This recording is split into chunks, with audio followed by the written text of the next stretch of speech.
E aí, pessoal, tudo certo? Hoje a gente vai resolver a prova da DPE-RS, do concurso da Defensoria Pública do Estado do Rio Grande do Sul, que ocorreu nesse final de semana. E hoje eu tô aqui com a prova do nível técnico, beleza? Daqui a pouco aqui no canal sai de nível analista. Mas bom, bora resolver então a parte de raciocínio lógico matemático, que eram 12 questões. E vamos começar aqui com a questão 21. Não necessariamente vai estar na mesma ordem que a tua prova, porque se não me engano tinham 4 tipos de prova. São as mesmas questões, o que muda é a ordem. Então tu procura essa questão na tua prova e a gente resolve juntos, beleza? E a questão diz o seguinte: as amigas Carla e Diana fazem aniversário hoje. Há 6 anos, quando Carla fez 7 anos, Diana deu um cachorrinho recém-nascido para Carla, que deu o nome Bob a ele. Hoje, a soma das idades de Bob, Carla e Diana é 35 anos. A diferença em anos entre as idades de Diana e Carla é. Bom, o que a gente vai ter que fazer nessa questão? Bom, a gente vai ter que descobrir a idade da Diana e da Carla hoje, né? E ver a diferença de idade entre elas. Como é que a gente vai fazer isso? Com as informações que o enunciado nos deu. Há 6 anos, quando Carla fez 7 anos. Então, se 6 anos atrás Carla fez 7 anos, a Carla tem hoje os 7 anos que ela tinha mais 6. Então, hoje ela tem o quê? 13 anos. Beleza. O Bob, olha só, Diana deu um cachorrinho recém-nascido para Carla, que deu o nome de Bob a ele. Então, se há 6 anos atrás ele era recém-nascido, Bob tem o quê? Bob tem 6 anos hoje. Beleza. E aí, Diana a gente não sabe. O que a gente sabe é que Bob, Carla e Diana juntos têm 35. Então, Carla tem 13 anos. Bob tem 6. Mais a Diana, que a gente não sabe, eu vou colocar um D aqui de Diana, vai ser igual a 35. 13 mais 6 é 19. Então, 19 mais a idade de Diana vai dar 35. Beleza. Como é que eu posso fazer aqui? Eu posso subtrair menos 19, né? Tirar 19 de ambos os lados. E aí eu terei D igual a 35 menos 19. Eu só passei para o lado e troquei o sinal, né? 35 vai dar 25, beleza? 20, 16. Diana vai ter 16 anos. Então a gente tem essas informações agora. Que Carla tem 13 anos, Bob tem 6 e Diana tem 16. Então, Diana igual a 16 anos. O que a questão nos pergunta? A diferença em anos entre as idades de Diana e Carla é? Bom, se Carla tem 13 e Diana tem 16, eu acho que dá para ver bem tranquilamente que a diferença é 3 anos. Basta a gente fazer 16 menos 13 igual a 3, beleza? Resposta final, então, letra B de Brasil. Bora para a questão 22, então. Natália tem 10 moedas de 25 centavos, 10 moedas de 50 centavos e 10 moedas de R$ 1. Ela foi a uma mercearia e quer pagar R$ 9,75 com as moedas que ela tem. O maior número de moedas que ela pode usar para pagar esse valor é... E aí a gente tem as opções. Vamos lá, então. Natália tem o quê? 10 moedas de 0,25, de 50 centavos e de R$ 1. E ela quer chegar em 9,75. Vamos imaginar que ela usa as 10 moedas de 25 centavos. Ela vai ter, então, R$ 2,50. Isso não vai nos adiantar. Por quê? Porque se eu usar as 10 moedas, eu nunca vou conseguir atingir os 75 centavos. Porque com as moedas de 50 centavos, eu vou pulando de 50 em 50. Eu nunca vou chegar nos 75. Então, a gente não pode usar as 10 moedas de 25 centavos. A gente vai usar 9 moedas de 25 centavos. 9 moedas de 25 centavos. Isso vai nos dar 2,25, beleza? A gente começa com as moedas de menor valor, porque se a gente usar as moedas de mais valor, a gente vai usar menos moedas, né? Por exemplo, para fechar R$ 1, eu tenho que usar 4 moedas de 25 centavos. Se eu quiser fechar R$ 1 com moeda de 50 centavos, eu tenho que usar duas, enquanto uma moeda de R$ 1 dá R$ 1. Por que eu estou falando isso? Porque a gente quer usar o maior número de moedas. Por isso que a gente começa pelo de 25 centavos. Beleza. Se a gente usar 9 moedas de 25 centavos, a gente consegue aqui ter os nossos 25 centavos para atingir os 75. Mas ainda não tá do jeito que a gente quer, né? Ainda falta chegar nos 9,75. Beleza. Se eu usar as 10 moedas de 50 centavos, eu vou ter R$ 5. E se eu botar R$ 5 aqui, não vai me adiantar. Por quê? Porque eu nunca vou chegar nos 75 centavos. É a mesma história do 25 centavos. Eu preciso que aqui tenha um 50, ó. Um 50 para 50 mais 25 dar 75. Então, ao invés de 10 moedas, eu vou usar 9 moedas de 50 centavos. Isso já me basta, porque eu vou ter 4,50. E aí, se eu somar isso aqui, olha só, 5, 7, já tenho 6,75. Está muito perto de 9,75. Faltam o quê? R$3. E aí a gente pode completar utilizando 3 moedas de R$1.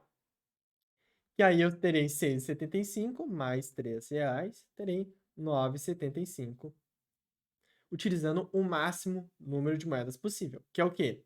9 de 25 centavos, 9 de 50 centavos, que vão dar 18 moedas, mais as 3 de R$1, 19, 20, 21. Resposta final, letra E de elefante, beleza? Vamos para a questão 23, então. Considere o conjunto dos números naturais de 2 até 20. Ok, vamos lá. A gente tem aqui, então, 2, 3, 4, 5, 6, 7, 8, 9, 10, assim por diante, até o 20. O número de pares ordenados que podem ser formados com os elementos desse conjunto, de tal forma que as primeiras coordenadas, as abscissas, sejam números pares e maiores do que as segundas coordenadas, as ordenadas, correspondentes é... Bom, essa aqui é uma questão que está escrita de uma forma difícil, mas ela não é tão complexa, porque, olha só, par ordenado é quando a gente tem um par de números, que é um x e um y, né? Uma abscissa e ordenado, um x e um y. O que a questão está nos dizendo? Que aí quer formar pares de números, né, conjuntos assim de números, que o quê? O x tem que ser um valor par, então para x eu posso ter 2, 4, 6, 8, 10, 12, 14, 16, 18 e 20, que são todos números pares desse conjunto. Além de serem pares, a gente tem que o x tem que ser maior do que o y, tá bom? Então, além disso, tem que ser maior que o y. Então, as combinações que a gente pode fazer. Vamos pegar aqui o 2, por exemplo. Deixa eu mudar de cor para a gente ficar bem visível aqui. O 2. Se eu pegar o 2, que par eu consigo formar com o 2? Nenhum. Por quê? Eu não tenho nenhum número menor que 2. Então, com o 2, eu vou conseguir 0 pares. Agora, com o 4, eu consigo formar 2 pares, olha só. Porque eu consigo formar o 4, 2 e o 4, 3. Não é mesmo? Começa com o número par aqui, o x, e o y são números menores que o x. 4, 2, 4, 3. 4, 4 já não daria, porque o y não seria menor que o x. Então, a gente tem duas combinações possíveis. Com o 6, a gente teria o quê? O 6, 2, o 6, 3, o 6, 4 e o 6, 5. Agora, a gente tem 4 possibilidades. 4 possibilidades. Opa, parece um padrão. Vamos confirmar com o 8, então? Com o 8, eu tenho 8, 2, 8, 3, 8, 4, 8, 5, 8, 6, 8, 7, e é isso aí. Então, a gente tem aqui 4, 5, 6. Eu tenho 6 possibilidades com 8, então eu tenho 6 possibilidades. Vocês conseguem observar um padrão aqui? Ó, 4, 2, 6, 4, 8, 6. Isso aqui está avançando que cada vez eu tenho mais 2, olha só. 0 mais 2 dá 2, mais 2 dá 4, mais 2 dá 6. Isso a gente chama de uma PA, beleza? Então, a gente sabe que isso vai ser uma progressão aritmética de razão 2, porque a gente vai estar aumentando 2 em cada passo. Então, o 10 aqui a gente teria 8 possibilidades. Aqui 10, aqui 12, aqui 14, aqui 16 e aqui 18 possibilidades. Tranquilo? E é fácil de observar, porque olha só, o 4, 2 e o 4, 3, quando vai para 6, o 2 e o 3, obviamente, vai estar incluído, porque já estava incluído no 4, então vai estar incluído no 6.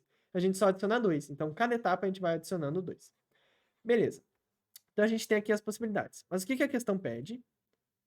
O número de pares ordenados que podem ser formados com os elementos desse conjunto de tal forma... Tá bom. Então, a gente tem que descobrir o número de pares ordenados. A gente já numerou quantos cada um tem. Agora, a gente tem que somar tudo isso. E como é que a gente faz para somar tudo isso sem dar uma trabalheira? Bom, olha só que interessante. Se eu pegar aqui o 0 e ligar no 18, quanto é que dá? 0 mais 18 dá 18. Beleza. Então, a gente tem 18. Se eu ligar o 2 com 16, 16 mais 2 dá 18. Se eu ligar o 4 com o 14, desculpa, vai dar 18. Se eu ligar o 6 com 12, vai dar 18. E se eu ligar o 8 com 10, vai dar 18. Diogo, isso é bruxaria. Não é bruxaria. Isso aí é matemática. E quantas vezes a gente fez essa ligação? 1, 2, 3, 4, 5. 5 vezes.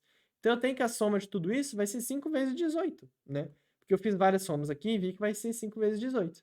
5 vezes 18 vai dar 5 vezes 8 dá 0, sobe 4 aqui, 5, 6, 7, 8, 9. Tem que a resposta final, então, vai ser 90. Se tu quiser fazer a soma aqui, 2 mais 4 que dá 6, mais 6 dá 12, mais 8 dá 20, mais 10 dá 30, mais 12, 42, mais 14 dá 56, mais 16 dá 72, mais 18 dá 90. Então, é uma forma menos trabalhosa de fazer. E a resposta vai dar no mesmo. Só que mostrar isso aí para vocês, beleza? A resposta final, 90. Questão 24. Joana gastou 30% da sua mesada comprando chocolates e 40% do que sobrou comprando livros. Na sua mesada total, Joana ainda tem. Bom, tem duas formas de fazer essa questão. Vou botar aqui a forma 1 e a forma 2. A forma 1 é o seguinte, vamos imaginar que a Joana tinha 100 reais. Se ela gastou 30%, então é menos 30 reais, igual a 70. Ela ficou com 70 reais. Aí desses 70, ela gastou 40%. Ou seja, se ela gastou 40%, sobrou só 60% do que ela tinha. Então, eu posso fazer 70 vezes 60%, que é o que ela ficou no final, né? Posso dividir por 10 em cima e embaixo, ou seja, cortar o zero. Tenho 70 vezes 6 dividido por 10. Isso vai nos dar o quê? 42. Isso vai ser 42%. Por que 42%?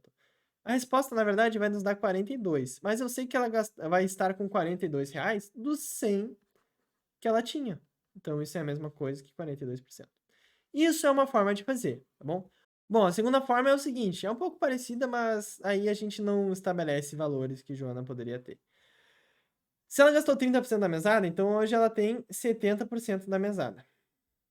E aí, ela comprou chocolates gastando 40% que sobrou dos livros. Então, a gente tem que fazer 60% de 70% para ver o quanto sobrou. Isso quer dizer o quê? 70 dividido por 100 vezes 60 dividido por 100, né? A gente pode cortar 0 com 0, 0 com 0. E a gente tem o quê? 7 vezes 6 dá 42. 10 vezes 10, 100. A gente tem 42 dividido por 100. Isso é a mesma coisa aqui, 42%. Tem essas duas formas de pensar aí, tu faz o que achar melhor. As duas vão dar no mesmo resultado, que é 42%, que é a resposta à questão. Letra D. Sabe-se que a sentença, se a camisa é preta, então a calça é branca, então... Opa, se a camisa é preta e a calça é branca, então o cinto é marrom ou o sapato é marrom. É falsa. É correto afirmar que... Bom, primeiro caso aqui de raciocínio lógico na prova e a gente vai ter que analisar.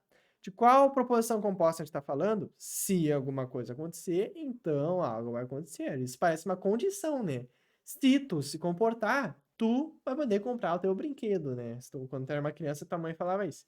Isso é uma condição, é uma condicional. Condicional. E aí, o que acontece na condicional? Só tem um caso que ela é falsa, quando a condição é verdadeira e a consequência é falsa. Então, a gente vai ter que, se a camisa é preta e a calça é branca, isso tudo vai ser verdadeiro. Enquanto, então, o cinto é marrom ou o sapato é marrom, é falso. Esse é o único cenário, beleza? Porque vamos imaginar na seguinte regra, assim. Todo brasileiro tem que... Se tu é brasileiro, então, tu tem que usar Havaianas. Vamos imaginar o seguinte. Se tu é brasileiro, tem que usar Havaianas. Se tu for um brasileiro e tu estiver usando as Havaianas, ou seja, ambas verdadeiras, tu vai estar de acordo com a lei. Agora, se tu é brasileiro e não tá usando Havaianas, tu tá errado. VF, falso. Agora, se tu não é brasileiro, tu pode usar ou não Havaianas. Entende? Por isso que o único caso que é falso é quando a primeira é verdadeira e a segunda é falsa. Então, estabelecendo que se a camisa é preta e a calça é branca é verdadeira, o que eu tenho? Que a camisa é preta, que a camisa é preta e a calça é branca.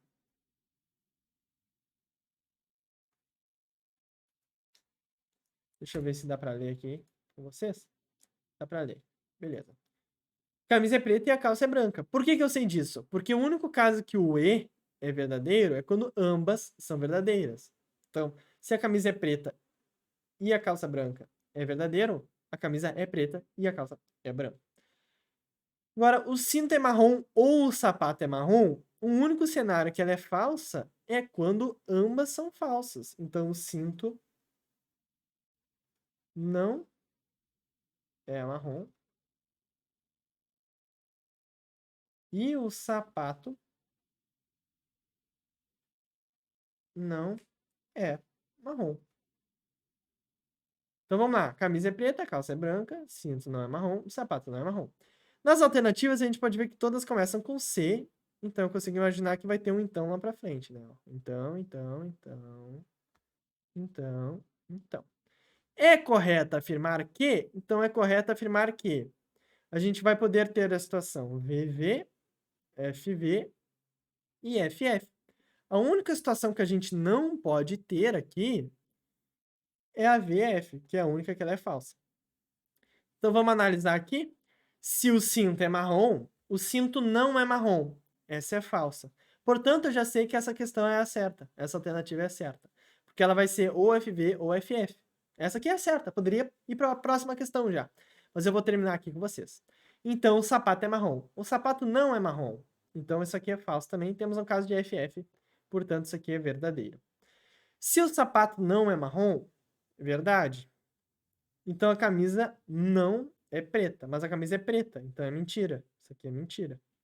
Se a calça é branca, a calça de fato é branca. Então o sapato é marrom. O sapato não é marrom. Se a camisa é preta, de fato ela é preta. A calça não é branca. É mentira, a calça é branca. Se a camisa é preta, verdadeiro, o cinto é marrom. Não, ele não é marrom. Então todas são VF, o único caso que não é a primeira, que é um caso de FF, portanto ela vai ser verdadeira. Questão 25, alternativa A. Beleza? Vamos então para 26. Questão 26. Um dado cúbico honesto, ou seja, não tem um lado esquentado para cair mais vezes, ou alguma maldição ali para ele cair sempre naquele número, não tem nada. Ele é honesto. Com as fases numeradas de 1 a 6, é lançado 2 vezes consecutivas. Sabe-se que no primeiro lançamento saiu um número maior que 4. Que números maiores que 4 está entre 1 e 6? O 5 e o 6. Sabe-se que no primeiro lançamento saiu um número maior que 4. Beleza. A probabilidade de que a soma dos dois números sorteados seja maior do que 8 é... Bom, probabilidade é casos que nos interessa sobre todos os casos. Se eu vou jogar o dado, né, 2 vezes aqui, eu vou poder ter 12 possibilidades. Por que eu vou jogar 2 vezes? Porque eu tenho o cenário que ele cai 5 e tem o cenário que cai 6. Eu vou jogar a segunda vez aqui e a segunda vez aqui. Então, aqui pode cair 6 números e aqui pode cair 100 números. Portanto, todos os casos que podem ocorrer são 12 números. Pode cair 1, 2, 3, 4, 5, 6 aqui e pode cair 1, 2, 3, 4, 5, 6 aqui. Tá bom. Tendo estabelecido, agora a gente tem que ver quantos casos nos interessam. Que é o quê? Os casos que os dois números sorteados juntos sejam maior do que 8. Se eu tirar 5, eu tenho que tirar 4, 5 ou 6 para isso acontecer. Porque se eu tirar 3, dá 5. Opa, se eu tirar 3 com 5, dá 8. E não é maior que 8. Agora, se eu tirar 4 com 5, dá 9. Se eu tirar 5 com 5, dá 10. E se eu tirar 5 com 6, dá 11. Então, só esses 3 casos nos interessam. Se eu tirar 6, a gente aumenta uma possibilidade, porque eu posso tirar 3 também. Posso tirar 4, 5 e 6. 6 com 3 dá 9, com 4 dá 10, com 5 dá 11, com 6 dá 12. Então, de todos os 12 casos que nos interessam, apenas 3 aqui e 4 aqui. 3 mais 4 dá 7. Então, só 7 dos 12 cenários nos interessam. E isso é exatamente a alternativa D da questão 26. Beleza? Então, questão 27. Questão 27. Uma impressora deve imprimir os relatórios personalizados de todos os clientes de certa corretora.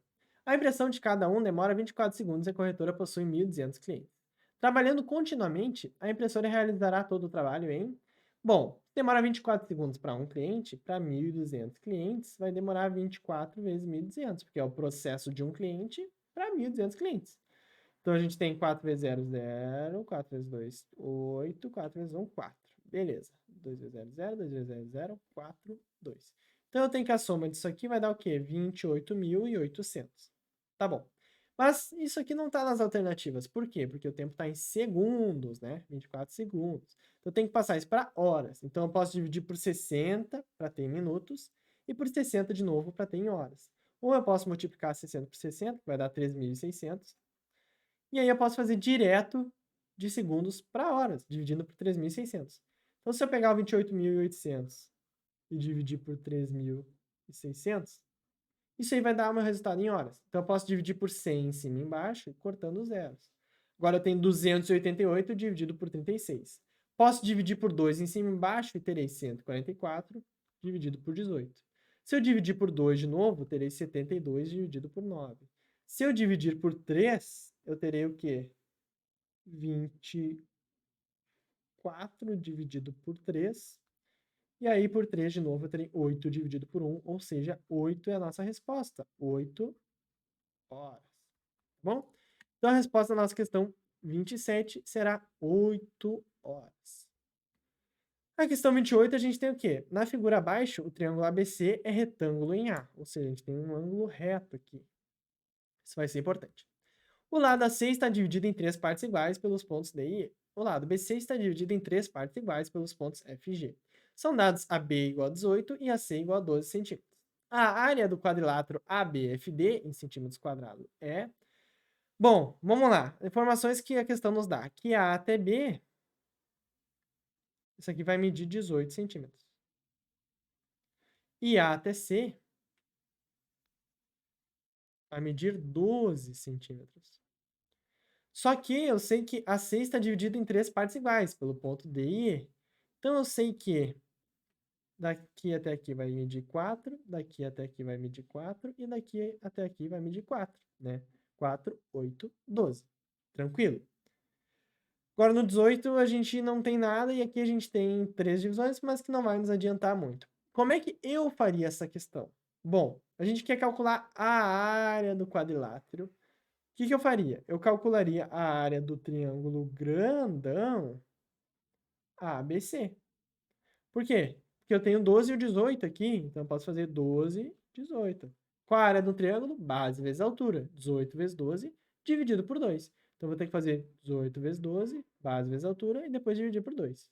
Então, eu vou ter aqui 16, 36, 0, 8, 1. Então, eu vou ter que a resposta aqui é 6, 8, 9, 10, 11, 216.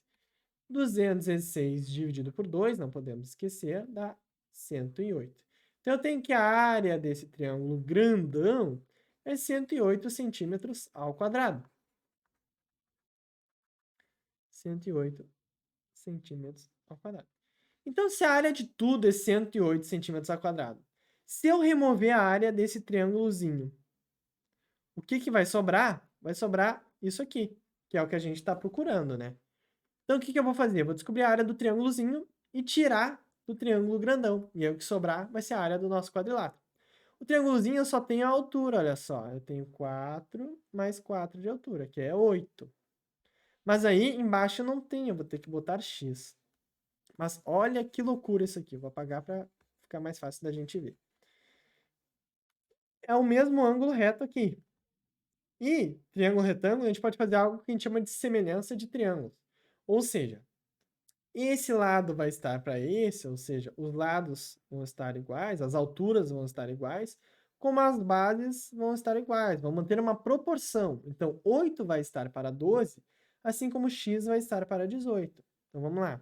8 vai estar para 12, igual a x vai estar para 18. São triângulos proporcionais. Então, 8 aumentou para 12, uma proporção que vai ser preservada no x aumentar para 18. Então, dessa forma, a gente consegue descobrir o x. Então, se eu multiplicar ambos os lados por 12, eu terei... Opa. Então, se eu multiplicar ambos os lados por 18, eu terei 18 vezes 8 dividido por 12 é igual a x. O que isso quer dizer? Isso quer dizer que eu tenho o quê? Eu posso dividir 18 por 12... Posso simplificar 18 por 12 como 3 meios vezes 8. Ou 16, 24 dividido por 2 dá 12. Então, eu tenho que x é igual a 12, tá bom? O que eu fiz aqui no 18 sobre 12? Eu vi que 18 é 3 vezes 6 e 12 é 2 vezes 6. Então, eu simplifiquei por 6 em cima e embaixo. E aí eu tenho 3 dividido por 2 vezes 8. Isso aí vai nos dar 12. Tá bom. Se eu tenho 12, então, eu vou ter aqui a nossa base vai ser igual a 12. Então, 8, 12. Como é que calcula a área de um triângulo? Base vezes altura dividido por 2. Então, eu vou ter que fazer 12 vezes 8. Isso aqui vai nos dar 16 mais 1, 8, 9, 96. Dividido por 2. Isso aí vai dar 48. Então, a área desse triângulozinho aqui vai ser 48 centímetros quadrados. Então, agora basta subtrair, né, a área do triângulo grandão menos a área do triângulozinho. Isso aí que vai nos dar 108 menos 48. E vai dar 60, tá bom? Então, eu peguei o triângulo grandão, tirei o triângulozinho, o que sobrou foi a área que a gente estava buscando. 60 centímetros quadrados. Essa é a nossa resposta, letra D. Beleza. Temos mais questões ou não temos? Acho que temos, né? Acho que desci muito. Temos sim. Duas máquinas funcionam continuamente. Uma delas necessita de uma vistoria a cada 15 dias e outra necessita de vistoria a cada 25 dias. As duas máquinas foram vistoriadas no dia 1º de março. O próximo dia em que as máquinas receberão vistoria simultaneamente será... Bom, se a gente tem aqui, ó, duas medidas, e aí a gente quer achar que elas receberão uma vistoria simultaneamente, a gente quer algo em comum. Então, comum, quando a gente tem questões assim, geralmente ou é mínimo múltiplo comum, MMC, ou MDC, máximo divisor comum. Nesse caso, a gente quer encontrar um dia futuro, então vai ser um mínimo múltiplo comum. Então, a gente vai ter que fazer 25 e 15 e decompor, né? Escrever esses números em números primos. Então, algum deles é divisível por 2? Não. Isso é fatorar, decompor, enfim, como tu quiser chamar. 25 e 15, a gente pode dividir por 2? Nenhum dos dois, mas a gente pode dividir por 3 ou 15. Então, a gente vai ter 25 aqui e 5 aqui, porque 15 dividido por 3 dá 5. Agora, a gente pode dividir por 5, ambos os lados. 25 dividido por 5 dá 5. 5 dividido por 5 dá 1. Beleza, aqui a gente já chegou no 1. Mas a gente vai ter que dividir por 5 de novo, porque daí a gente fica com 1, 1, e aqui a gente termina a nossa MMC. Nossa MMC vai ser o quê? A multiplicação desses números. Então, a gente tem 3 vezes 5, que dá 15, que vezes 5 vai dar 75. A nossa MMC vai ser 75. Então, vai demorar 75 dias para as máquinas receberem vistoria simultaneamente. Então, vamos imaginar o seguinte. Primeiro dia, as duas máquinas foram vistoriadas no dia 1º de março. Então, no dia 2 de março, vai ser o primeiro dia dessa contagem de 75 dias. Então, vamos lá. A gente tem 2 de março como o primeiro dia. Março vai até que dia? Março vai até dia 31. Março é igual a 31. Abril, então, vai até 30. E maio vai até o quê? 31. Beleza. Então, 2 de março vai ser um dia. Então, 31 de março vão ser o quê? 30 dias. Então, 31 de março, 30 dias. Beleza.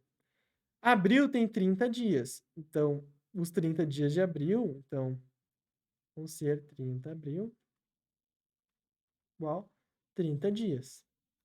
Então, já temos aqui 30 dias mais 30 dias. Eu vou apagar aqui para não ficar confuso, mas a gente tem 30 dias mais 30 dias.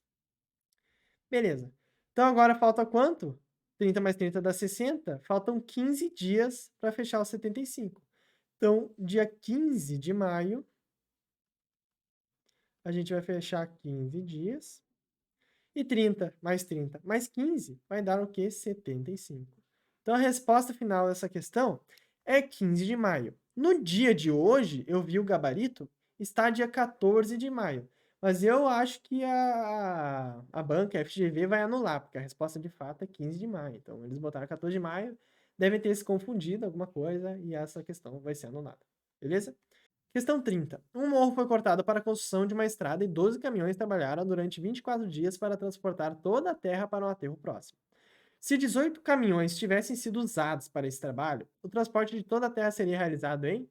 Vamos lá então. Se 12 caminhões trabalharam e demorou 24 dias para transportar, se eu usasse 18 caminhões, quantos dias, né, demoraria? Bom, vamos lá. Primeira análise que a gente tem que fazer sempre. Quanto mais caminhões eu tiver, mais ou menos dias eu vou trabalhar? Menos dias. Isso tá para o mesmo lado? Não tá, tá para o lado inverso. Então, isso é inversamente proporcional. Quando tiver inversamente proporcional, o que a gente vai fazer? A gente vai botar 18 dividido... Opa, 12 dividido por 18 vai ser igual ao quê? E aí a gente vai inverter esses caras aqui. X sobre 24. Beleza? 12 sobre 18 a gente pode simplificar dividindo por 6 aqui em cima e embaixo. E eu terei que 2/3 é igual a x para 24. 24 dividido por 3 dá 8, então eu estou multiplicando por 8 aqui, ó, 3 vezes 8, 24. Então eu vou fazer 2 vezes 8, vai dar o quê? 16. Então x igual a 16. Então a gente vai ter como resposta final, letra A, 16 dias. Questão 31. A roda de certa bicicleta tem 60 centímetros de diâmetro. A bicicleta tem um contador de voltas, ou seja, um aparelho que registra o número de voltas dadas pela roda em determinado percurso. Jair testou essa bicicleta e fez um percurso onde o contador registrou 500 voltas na roda. Considere a aproximação de π para 3,14. A distância percorrida por Jair nesse teste foi de aproximadamente... Bom, vamos lá. A gente tem que pensar numa roda. E a gente tem que calcular a distância em volta dela aqui, ó. Não é a área que a gente quer calcular essa área em volta do pneu para ver o quantos centímetros isso aí percorreu, tá bom? A gente sabe que tem 60 centímetros de diâmetro. Então, de um lado até o outro do pneu da bicicleta tem 60 centímetros. Só que a gente sabe que a fórmula para calcular aqui o comprimento da circunferência é o quê? 2πr. O raio é metade, ó, é só isso aqui. Então, eu poderia fazer com o raio, né, dividindo 60 por 2, mas nota que eu já vou multiplicar por 2. Então, eu posso escrever como 2πr como o quê? Como diâmetro vezes π. Porque 2 vezes o raio é o diâmetro. Então, eu tenho diâmetro vezes π. Beleza. Então, eu tenho que o diâmetro é 60 e π é 3,14. Então, eu vou fazer aqui que o diâmetro é 60. O π, eu vou manter o π assim. Depois a gente faz. E aí, deu 500 voltas na roda. Então, é esse comprimento aqui vezes 500. Então, basta eu fazer 500 vezes 60. Vai dar o quê? 30 mil. Então, eu tenho 30 mil vezes π. Isso aqui vai nos dar o quê? 3,14 vezes 3 dá 2, 4, 9. Vai dar o quê? 94.200. Beleza. 94.200. Não tem nenhuma alternativa perto disso, né? Tá muito grande. Por quê? Se a gente for olhar, tá dando em centímetros. Então, isso aqui é centímetros. Se a gente quer passar para metros, a gente divide por 100. Isso aqui dividido por 100 vai dar o quê? Cortando os dois zeros, 942. O que chega mais perto aqui, ó, aproximadamente, é o 940. Portanto, a alternativa B, tá bom? Sempre que a gente estiver usando uma aproximação, nesse caso a aproximação de π, a questão vai falar aproximadamente, justamente porque é uma aproximação. Tranquilo? Por fim, a última questão, questão 32. Os corredores A e B são tais que a velocidade A é 50% maior que a velocidade B. Em uma pista, B está a 120 metros à frente de A, e juntos iniciam uma corrida com A perseguindo B. A distância que o corredor A percorrerá até alcançar B é... Bom, então a gente tem uma pista e a gente tem o A, que ele está vindo mais rápido que o B. Só que o B ele começou antes, olha, ele começou aqui. E aí a gente sabe que em algum momento o A vai encontrar o B, né? E aí é essa que a questão está perguntando. Quando é que eles vão se encontrar? E bom, para calcular isso é o seguinte. O A está correndo a uma velocidade 50% maior que B. Então, por exemplo, se B está correndo a 100, o A vai estar correndo a 150. E se eu dividir 150 por 100, eu vou ver que dá 1,5. Então, se eu correr a 1,5 por um certo tempo x, eu vou alcançar o cara que está correndo a 1x, né, a velocidade 1, mais 120 metros. Então, ele vai estar correndo a uma velocidade 1 durante x tempo, mais 120 metros, beleza? Então, como é que eu vou fazer isso? 1,5x igual a 1x mais 120, eu vou tirar x de ambos os lados. Então, eu terei 0,5x é igual a 120. 0,5x é a mesma coisa que 1 meio de x, igual a 120. Posso multiplicar ambos os lados por 2, e aí eu terei o quê? X igual a 240. Epa, vou marcar. Calma que essa não é a resposta ainda. Porque esse é o tempo, né, que o cara vai ter que ficar correndo naquela velocidade para alcançar o outro. Para descobrir a distância que a gente vai...